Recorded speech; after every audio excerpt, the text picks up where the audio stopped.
Hey, it's Mo Egger. If you and your buddies are looking for a place to post up this football season, how about Long Neck Sports Grill? 3 locations in northern Kentucky, all of them very easy to get to. You got Wilder, Hebron, and Richwood. There's 4K TVs all over the place. And this is important, the sound's going to be on for all the big games. The menu is fantastic. I love the wings, and no place has a better beer selection. Long Neck Sports Grill, perfect for football season. Stay late, come often. When I have injury questions, I call one of the experts at OrthoCIncy's Orthopedics and Urgent Care. They have locations all over the tri-state area, including Edgewood and Eastgate. Those locations have evening and Saturday hours. Evening hours for your convenience, Saturday hours for your convenience. And regardless of which location you need, you never need an appointment. Go to OrthoCIncy.com. That's OrthoCIncy.com. Dr. Trevor Wilkes is with us from OrthoCIncy. A couple of players I want to talk about, and one made me think about a Bengal, Leonard Fournette. I'm watching the Buccaneers on Sunday. They're in Germany. He left that game with a hip injury. It was called a hip pointer. Bucs have a bye.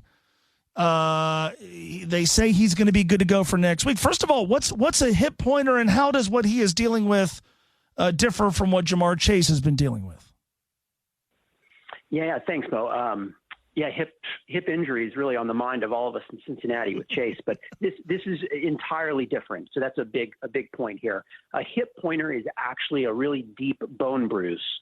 So usually it's a result of a contact injury, a helmet or the ground to your pelvis. So if you think about like where your belt sits on your waist and you feel kind of right above your belt on the crest of your pelvis, that's what a hip pointer is. And there's a bunch of muscles that attach there. So when you get and it's not covered by your thigh pads.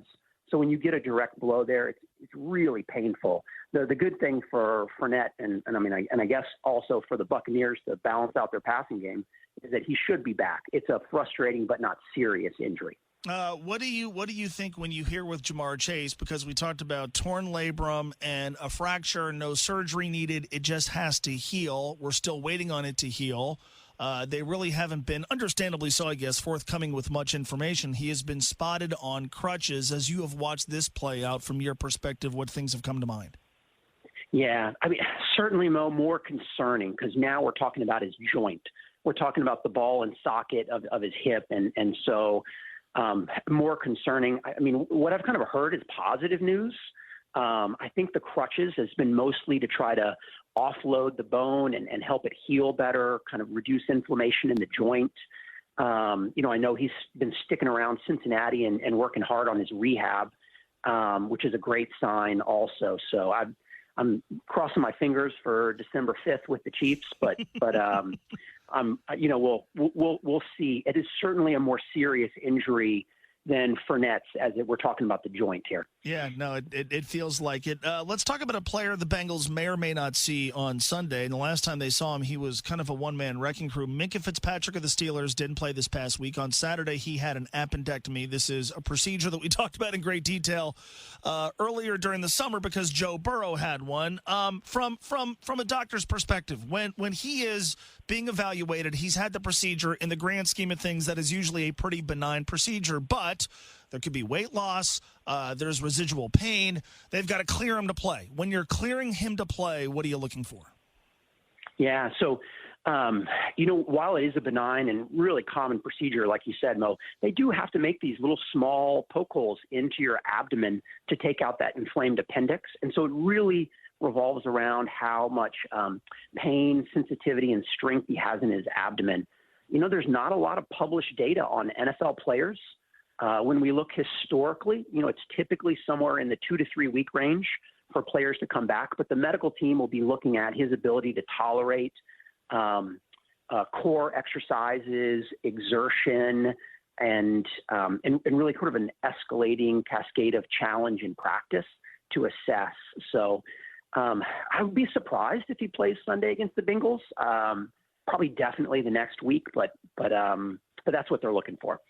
Let's talk about a player who is currently not in the NFL but could be making his return, Odell Beckham Jr. And the last time we saw him in the football field was against the Bengals in the Super Bowl. He was playing great, and then he suffered an ACL tear, his second one. So teams obviously he's rehabbed, he's recovered, he says he's ready to go. The teams are exercising some degree of caution, I think because he's had multiple ACL tears. So what's the increase of injury risk? And if he's thrust out there into action, no training camp, no preseason, what further risks could he and his potential future team be dealing with? Yeah, that's actually a really good question and an interesting case. He tore his ACL the first time back in 2020, and kind of the word around the league was that he was having some trouble with it, and so that his first ACL surgery perhaps left him with a little bit of laxity or some problems in his knee, and then he had that re-tear in the Super Bowl that we all saw. Statistically, every time you have it done, your risks of having a problem in the future go up. So, statistically, his chance of having another ACL tear is probably at least 10 to 20%. And I think a lot of teams will keep that in mind, thinking about one-year contracts and other kind of things on bringing him back. But yeah, he's certainly at risk, unfortunately. It definitely feels like it. I think the NFL is more interesting with him back in it. We'll see if he makes his return and how effective he is. Always good to chat with you, Doctor. I appreciate the time as always, man. Thanks so much. Thanks for having me.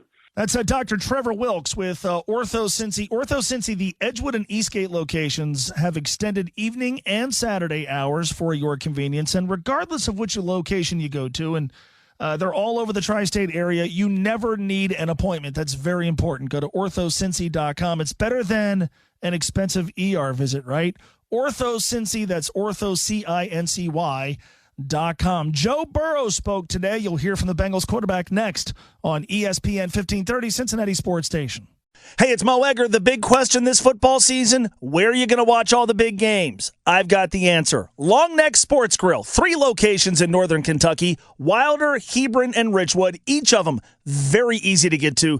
The TV setup is unmatched, 4K TVs all over the place, and the sound is on for all the big games. You can't top the menu. I love the wings, and no place has a better beer selection. That's most important. Long Neck Sports Grill, perfect for football season. Stay late, come often.